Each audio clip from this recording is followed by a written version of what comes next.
तेहि अवसर रघुवर रुख पाई, केवट पारहि नाव चलाई। रघुकुल तिलक चले ही भांति, देखऊं ठाड़ कुलिस धरि छाती। मैं आपन किमि कहूँ कलेसु, जियत फिरें ले राम संदेशु।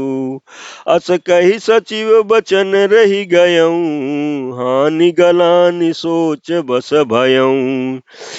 सूत बचन सुनतहि नर नाहु, परेउ धरनि उर दारुन दाहु।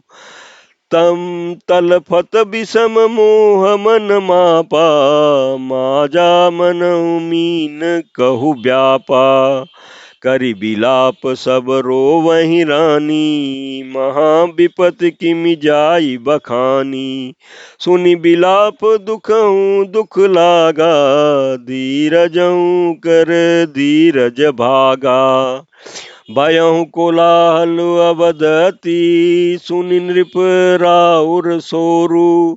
विपुल बिहग बन परेउ निसी, मानहु कुलिस कठोरु। प्रमात सियावर रामचंद्र शंकर जी भजो। अयोध्या कांड दोहा 153। इस चौपाई के प्रसंग में तुलसीदास जी कहते हैं कि उसी समय श्री रामचंद्र जी का रुख पाकर के केवट ने पार जाने के लिए नाव चला दी। इस प्रकार रघुवंश तिलक श्री रामचंद्र जी चल दिए और मैं छाती पर वज्र रख करके खड़ा देखता रहा। मैं अपने क्लेश को कैसे कहूँ, जो श्री राम जी का यह संदेश लेकर के जीता ही लौट आया। ऐसा कह करके मंत्री की वाणी रुक गई। वे चुप हो गए और वे हानि की ग्लानि और सोच के वश हो गए। सारथी सुमंत्र के वचन सुनते ही राजा पृथ्वी पर गिर पड़े।